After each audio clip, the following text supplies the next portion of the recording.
وہ ایک واقعہ سنایا جاتا ہے, بس لاسٹ 5 منٹ لے رہا ہوں آپ کے, سن کے پھر روانہ ہو جاؤں.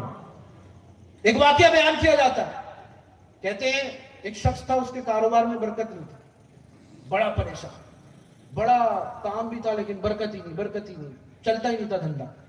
کسی نے اس کو کہا کہ بھائی ادھر جو ہے نا وہ پیر صاحب ہیں, مولانا صاحب ہیں, پیر صاحب کے پاس جاؤ تو کوئی وظیفہ لے لو. ہم لوگ بھی ہے نا, حضرت رزق میں برکت نہیں ہو رہی, کوئی وظیفہ دے دیجیے, تعویذات والوں کے پاس تعویذ دے دیجیے, دکان نہیں چل رہی تعویذ دے دیجیے, ہوتا ہے نا. اس کو بھی کسی نے مشورے دے, جاؤ بولے وظیفہ وغیرہ دیں گے, اچھی چیز دیں گے, جاؤ لے کے آؤ پھر برکت ہوگی. بولے اچھا. وہ پہنچ گیا, پہنچا, بولے کیا کام سے آیا پیر صاحب, کیا کام سے آیا. اصل پیر یہی ہوتا ہے جو استاد ہوتا ہے, جو سکھاتا ہے, یہی پیر ہوتا ہے. اور یہ سلسلہ حضرت علی تک جا کے ختم ہوتا ہے, اور وہ حضرت علی رضی اللہ تعالیٰ پھر ہمیں حضور کی بارگاہ سے ملاتے ہیں. یہی پیر ہوتا ہے. پیر صاحب کہتے ہیں کیا کرتا ہے, بولے حضرت اناج کا دھندا ہے. بولے اچھا, کام کرتا ہے. بولے ہاں. بولے بہت بڑھیا, ایک کام کر, یہ وظیفہ لے لے. بولے حضرت کیا وظیفہ دے دیجیے. کیسے ہم لوگ وظیفہ کیسے سنتے ہیں, بہت غور سے. سر ریکارڈنگ کر لوں, جب لکھ کے دے دیجیے نا, بھول جاؤں گا, پتہ ہے دین سے بہت دوری ہے, وہ بھول بھی جائیں گے.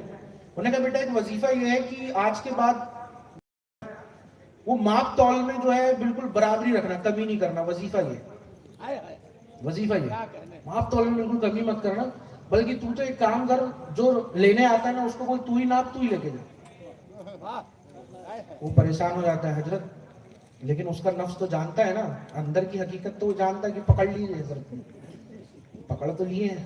وہی تو ہم کہتے ہیں بزرگوں کی بارگاہ میں جب پکڑ لیتے ہیں تو چھوڑ دے بھی نہیں, پھر پکڑ لیے حضرت نے. وظیفہ تو اچھا تھا, چلا گیا. پوچھا کسی نے وظیفہ دیا ہے, ہاں یار وظیفہ تو دیا ہے. کب سے عمل کر رہا ہوں, بس کل سے انشاءاللہ. بولے کل سے کیوں, ابھی سے کرو. ہاں بولے چلے ابھی سے کرتا ہوں. اب اس نے کیا کیا, ایک ماحول بنا لیا اپنا, اناج لینے باہر سے کوئی بھی آیا, بھیا تو ہی ناپ, تو ہی لے جا. اب وہ جس طرح چاہیے ہوتا تھا ناپتا تھا اور لے کے چل دیتا تھا. اس کی اتنی شہرت ہوئی کہ بھائی ایک دکاندار ایسا ہے کہ خود ہی ناپو. آج کل تو ڈی مارٹ کا زمانہ ہے, پہلے نہیں تھا, لیکن ڈی مارٹ میں بھی ناپنے والے تو موجود ہی ہوتے ہیں نا آج کل اس طرح کے ماحول, لیکن پہلے نہیں تھا, ناپنا تو پڑتا ہی تھا. بولے ایک شخص ہے جو ناپتا نہیں ہے, خود ہی ناپو خود ہی لے کے جاؤ والا کام ہے. بولے اچھا. شہرت ہو گئی اس کی پورے شہر میں, حتیٰ کہ باہر سے بھی لوگ اس کے پاس مال لینے کے لیے آ گئے کہ ریٹیلر سے ہول سیلر بن گیا. کیا بن گیا, اور ہول سیلر سے پھر اور بڑا ہول سیلر بن گیا, کیونکہ خود ہی لے جاؤ. کتنا لگ رہا ہے, اتنا پیسے تو لے جاؤ, ناپو لے جاؤ. واہ, کام بڑا چمکنے لگا. اتنا چمکا کہ اس زمانے میں کہتے ہیں کہ اس نے لوہے کے باڑ کی جگہ سونے کے باڑ بنا لی.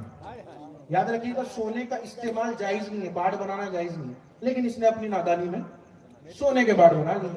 اور جب سونے کے باڑ بنائے تو اس میں جو ہے چمچماتا ہوا چہرہ دکھا اس کو, اپنی اوقات دکھی اس کو کہ میں کیا تھا اور کیا ہو گیا. تو کہا یار جس نے بنایا ہے مجھے اس کے پاس تو چلوں. تو اس نے بڑھیا سونے کے باٹ لیے, ایسے دکان ایک دن بند کی اور چلا گیا پیر صاحب کے پاس. کہا حضور آپ نے کیا وظیفہ دیا تھا. بولے کیا ہو گیا. بولے حضرت سونے کے باڑ بنا لیا ہوں, اتنی برکت ہو گئی. بولے اچھا کہاں ہے, دکھا.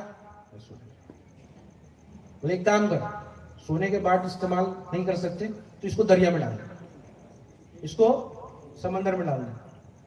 اب اس کا پسینہ چھوٹ گیا, میرا نہیں چھوٹ رہا ہے, اس کا چھوٹ گیا. او بھائی بہت بہترین طریقے سے پسینہ چھوٹا. بولے حضور وہ سنتے نہیں. بولے نہیں سننا نہیں, شریعت کہتی بس جا کے سمندر میں ڈال, دکھنا نہیں چاہیے تمہارے پاس. پھر سے لوہے پہ اوقات بھی یاد رکھنی چاہیے, پرانے دن بھی یاد رکھنے چاہیے. بولے پھر سے لوہے پہ سونے کے بعد بیٹھ. پھر صاحب نے دوسری تربیت بھی کر دی. اب بھیا بولے یار انہی کی وجہ سے برکت ہوئی تھی, اب انہی نے حکم دیا ہے تو ڈالنا تو. اس کو گیا اور سمندر میں ڈال دیا, سمندر میں ڈال دیا, اور کاروباری پھر سے واپس لوہے کے باٹ میں. بولے بھیا لوہے کے باٹ پھر سے. ارے بولے یار ہوتا رہتا ہے, پرانے دن بھی یاد رکھنے چاہیے. بس اس نے لوہے کے باٹ سے پھر شروع کر دیا. کچھ دنوں کے بعد ایک تجارت کا قافلہ باہر سے ہمارے یہاں پر تجارت کرنے کے لیے آیا, اور اپنے ساتھ سونے کے باٹ لے کے آئے, سمندر کے کنارے انہیں ملے. تو نیک دل تاجر تھے, پوچھا یار یہ شہر میں سونے کے باٹ کس کے ہوں گے.